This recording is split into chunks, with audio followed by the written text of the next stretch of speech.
One of my favorite modules in any synthesizer is a mod map, or remap as it's called in Phaseplant. This allows us to scale incoming modulation curves to a different value basically. So we have a patch here which has this melody generator knob, and this is mapped to the frames right here of this LFO table, which then goes into this remap, which then goes to the pitch there. So we can listen to this. You can change this macro, and we get different melodies.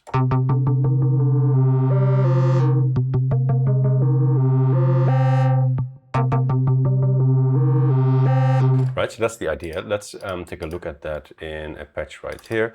I'm going to make sure that I have only one note there. And let's open Phaseplant here. Let's initialize this patch and just go with let's go with an analog saw. And then below the envelope stage here, we can, just for fun, take another operator. Let's do an analog as well. Let's set this to sine.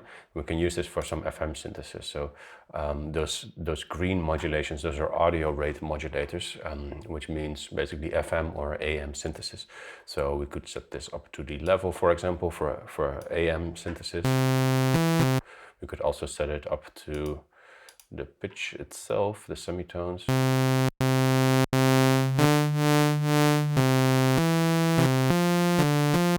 All right, let's just do something like that. It doesn't really matter for now.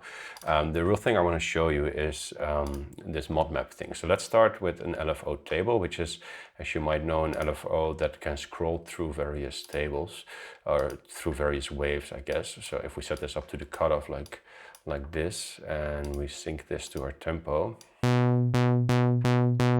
then by changing this frame here, we get different curves.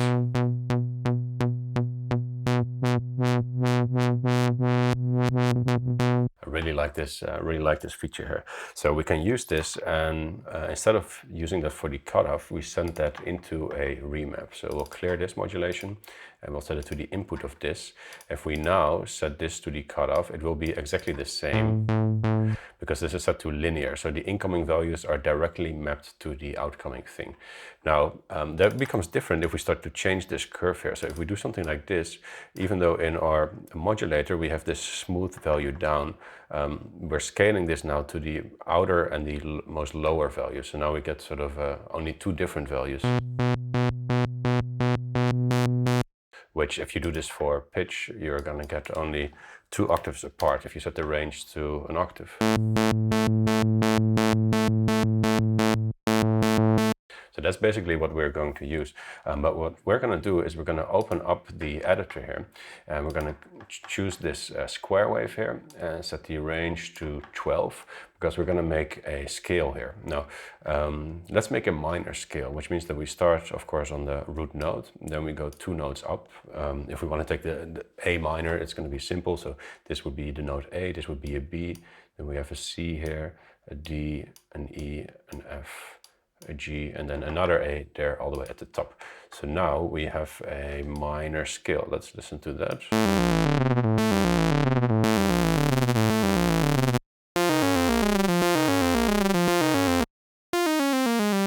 Just without FM for now. So this is nice, but now they will always go down. Now if I start to change the frame here, we can make it go up as well.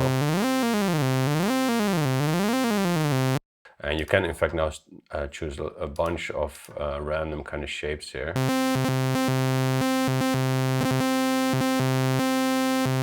But one that I tend to like is this complex and then 16 patterns. Another one to try is this bit swapping there. This basically already has sort of melody kind of shapes.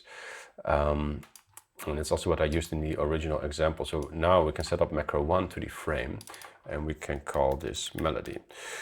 So let's listen to that.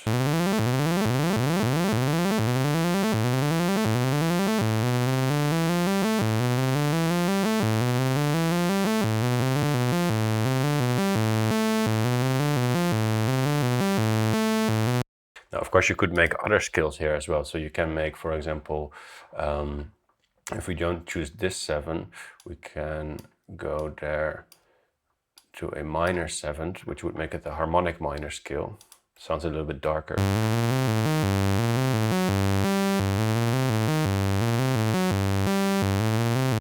And now we can set up something for the filter as well. So we could go with another LFO table. Actually, let's go with another LFO table. Why limit ourselves? We can take this plucky one and set it up to the cutoff here. No, I don't need that cutoff modulation. Just this pluck will do. We'll also sync this, and we'll also set this to 8.8. And what we can also do actually is we can set this value here to 4. And then we can set up a macro to control this within, let's start with an amount of 16. And we can set up that same macro, that one for this here. Go on, plus there. And what did we do? 16, I think. So now we can change the rate of both of them at once.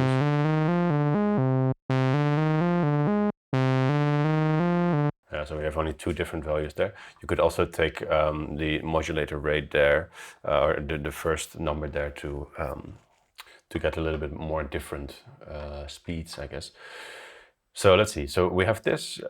We can make this a little bit curvy. Now notice that with this one, we cannot change the shapes in here directly as you can with the regular LFO. But one thing we can do is we can use again a remap, and rather than sending this straight into the filter, we set this into a remap here, and we set that up to the cutoff. This gives us even more control. Like, let's set the rate a little bit faster here.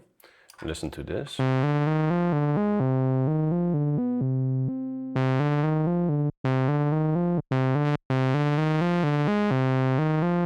So now basically we can control the curve there. I'm going to set this one a little bit faster. So this would be the rate, and then we can set the frames here so that we can choose different kind of pluck shape, something like this. Or let's do cutoff shape.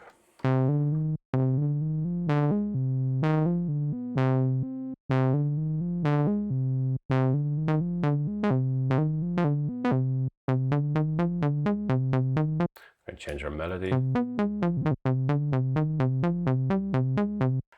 We can set up macro 4 to add some more FM if we want to.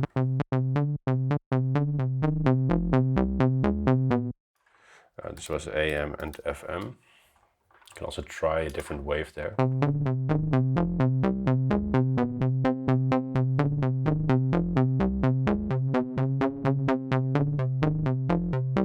We can go with some unison here. This will really bring out the effect of that FM usually.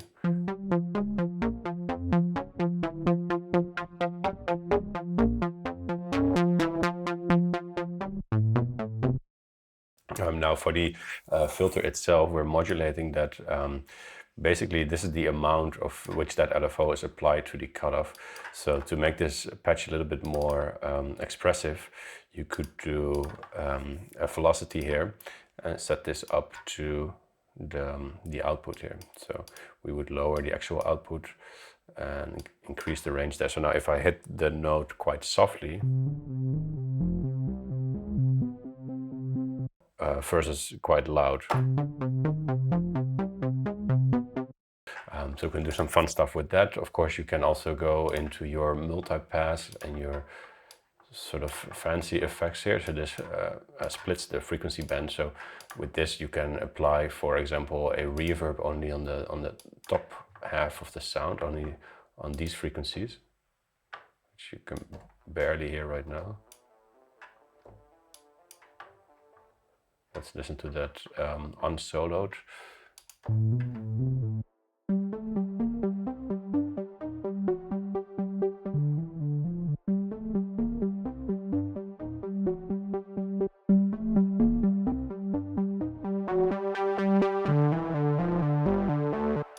Now in here, of course, we can add our distortions.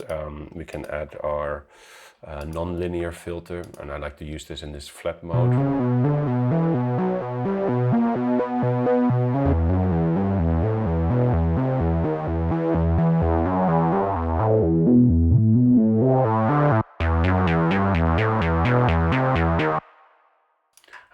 raise this amount here a little bit.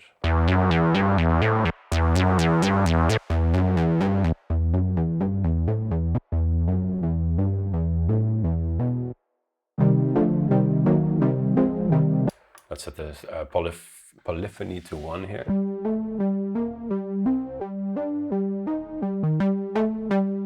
And one thing to remember is that these effects can be polyphonic, and of course the synth itself can be polyphonic as well. So if we set this to 3 voices and we go to our MIDI editor again, what we can do is we can start enabling certain notes which could either re-trigger or not re-trigger the LFO. This depends on our trigger settings. So within Phaseplant, for all of these modules, these modulates, we have a trigger here, which is now set to auto.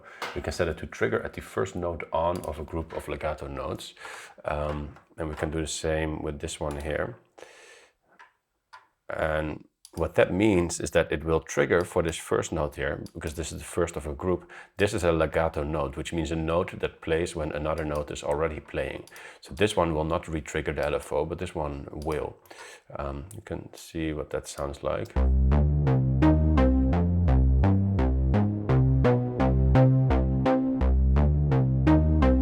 That's kind of nice. And now compare that with saying always trigger from note on. So now this note is going to re-trigger the LFO. You can hear that a little bit better if it's set on an offset here.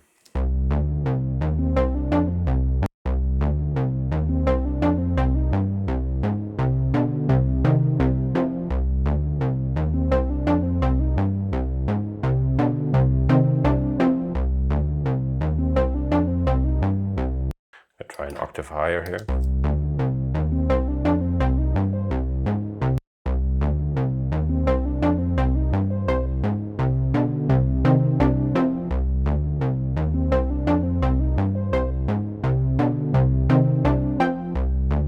Now here for this last note, since I set the polyphony to 3 voices here, this means that we can only hear a maximum of 3 voices, 3 notes in this case, at the same time. So for this high note here, this is the 4th note. So what that means is that the oldest note will stop playing, which is this one. So we should get less bass here for that last part.